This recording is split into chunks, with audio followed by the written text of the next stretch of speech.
नमस्कार, मैं डॉक्टर अजीत भारती आज फिर आपके लिए एमपी बोर्ड कक्षा 11वीं हिंदी विषय से संबंधित हम प्रायोजना कार्य लेकर आए हैं। देखो एमपी बोर्ड ने क्या किया है, कक्षा 9वीं 10वीं 11वीं 12वीं सभी के लिए प्रोजेक्ट की जो लिस्ट यानी उसके प्रश्न वो रिलीज कर दिए हैं। तो उन्हीं प्रश्नों के उत्तर प्रोजेक्ट आप कैसे बनाएंगे हम वो लेकर आए हैं। तो ये आपका प्रोजेक्ट वर्क पहला है, ठीक है। तो देखो क्या करोगे, सबसे पहले तो आप ऐसे A4 साइज के क्या ले लोगे, पेज ले लोगे, है ना, 4 से 5 एक प्रोजेक्ट बनाने के लिए। अब A4 साइज किसे कहते हैं, हम जो फोटो कॉपी कराते हैं जिस पेज पर वो A4 साइज का ही होता है ना। वैसे फोटो कॉपी बड़े साइज में होती है लेकिन आमतौर पर आप A4 साइज में ही करवाते हो।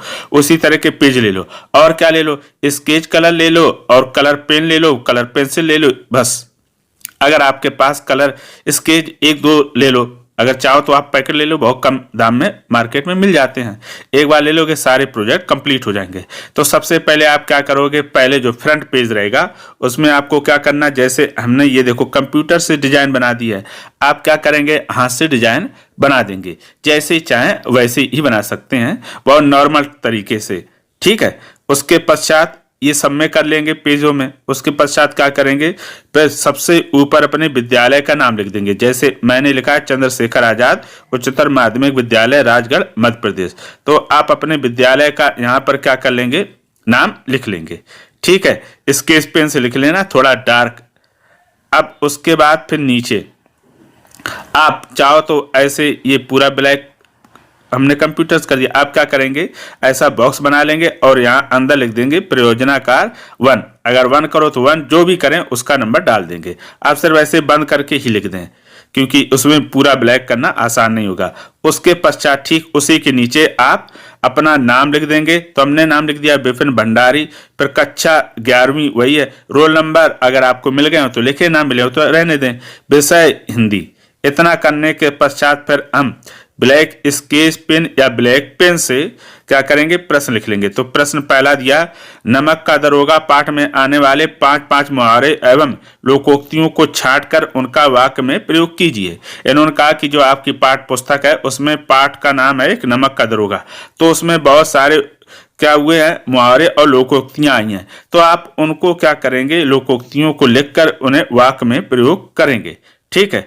फिर इतना प्रश्न लिखने के बाद आप फिर उसके पश्चात नीचे लिख देंगे सत्र 2022-23, क्योंकि 2022-23 के ही ये प्रोजेक्ट वर्क है। अब उसके ये तो होगा फ्रंट पेज। अब दूसरे पेज में क्या करेंगे, ऊपर लिख देंगे प्रायोजनाकार 1, ठीक। आप कलर स्केच का या कलर पेन का भी उपयोग कर सकते हो, प्रोजेक्ट वर्क में छूट रहती है। उसके पश्चात अब हम लिखना शुरू करेंगे उत्तर। तो उत्तर हमने ऐसे लिखा है, हेडिंग डाल दी उत्तर, फिर लिख दिया नमक का दरोगा, इसको सिंगल एवटेड कामा में बंद कर देना। पाठ में आने वाले 5-5 मुहावरे एवं लोकोक्तियां और उनका वाक्यों में प्रयोग इस प्रकार से, इस प्रकार है नहीं होगा, ये बिंदी नहीं होगी इसमें, ठीक है। अब इतना लिखने के बाद अब हेडिंग डालेंगे, जैसे मैंने पिंक कलर से डाला आप भी डाल सकते हो, प्रोजेक्ट में कोई दिक्कत नहीं। तो सबसे पहले हम मुहावरे की परिभाषा लिख देंगे, छोटी सी लिखा, जो वाक्यांश विशिष्ट अर्थ व्यक्त करता है उसे मुहावरा कहा जाता है, ठीक है। अब हम 5 मुहावरे जो पाठ में आए हैं उनको हमने छांट लिया पहले और फिर यहाँ पर लिख दिया और उनका वाक्य में प्रयोग कर दिया। यहाँ पर सिर्फ ये कहा कि मुहावरों को वाक्य में प्रयोग करना है, उसका अर्थ नहीं लिखना है, तो हमने सिर्फ वाक्य में प्रयोग करा है। जैसे फूले ना समाना, अंकित फोन पाकर फूले ना समाया। दूसरा दिया है मिट्टी में मिल जाना, रमेश ने गाड़ी खरीदकर अपने पिता का पूरा पैसा मिट्टी में मिला दिया। ऐसे ही आप दूसरे ढंग से भी लिख सकते हैं। तीसरा दिया गले लगना, अमर के IIT में पास होने पर उसकी मां ने गले से लगा लिया, ये से और यहाँ पर लिखना था इधर। अब चौथा दिया है, चौथे में लिखा है पैरों के नीचे जमीन खिसकना, तो इसका वाक्य में प्रयोग ऐसे होगा, रोहित के कक्षा 10वीं का परिणाम देखकर उसके पिता के पैर से जमीन खिसक गई, है ना, उन्हें विश्वास ही नहीं था कि उनका बच्चा पास हो जाएगा। यहाँ पर ये लिख सकते हाँ, परिणाम देखकर यानी फेल हो गया। पांचवा सन्नाटा छा गया, कक्षा में सभी छात्र शोर मचा रहे थे, शिक्षक के आते ही सन्नाटा छा गया। तो ये हो गए 5 मुहावरे जो प्रश्न में पूछे गए। फिर आते हैं लोकोक्तियां। तो लोकोक्तियां की परिभाषा लिख देंगे। लोक में प्रचलित उक्ति अथवा कथन को लोकोक्ति कहते हैं। तो पहला दिया है, धन धर्म को पैरों से कुचल डालता है। रंजीत चोरी करते पकड़े जाने के बाद, यहां पर के लिखा जाएगा, के बाद पैसों के बल पर 4 दिन में ही जेल से बाहर निकल आया। यानी उसने पैसे के दम पर क्या कर दिया, धर्म को कुचल दिया। दूसरा, न्याय और नीति सब लक्ष्मी के ही खिलौने हैं।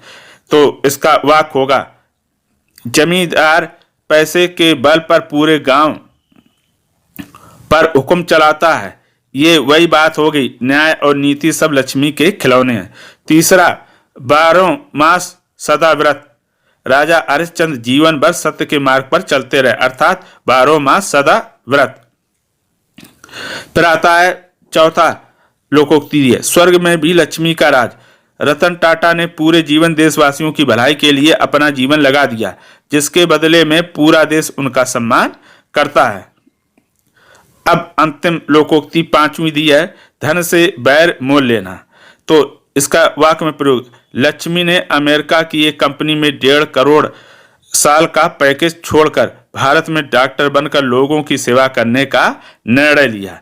यानी उसने जो धन से बैर मोल लेना, यानी उसने धन को महत्व नहीं दिया। तो ये हो गए आपके नमक का दरोगा पाठ से जो 5 मुहावरे और लोकोक्तियां मैंने वो आपके सामने प्रस्तुत की।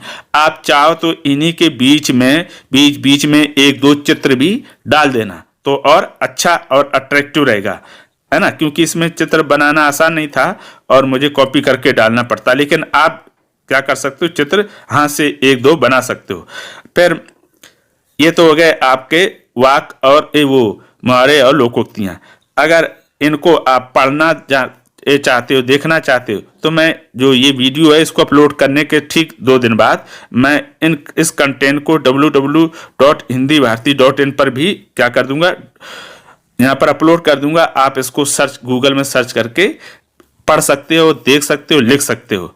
तो अगर किसी प्रकार की इसमें आपके प्रयोजना वर्ग में समस्या आ रही हो, कोई डाउट हो, तो कमेंट करके हमें अवश्य बताइएगा।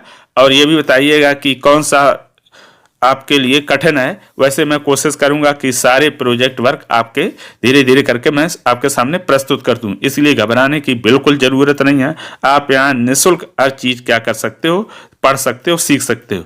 तो फिर आज के लिए इतना ही। अब हम फिर मिलेंगे किसी नए विषय के साथ। तब तक के लिए धन्यवाद।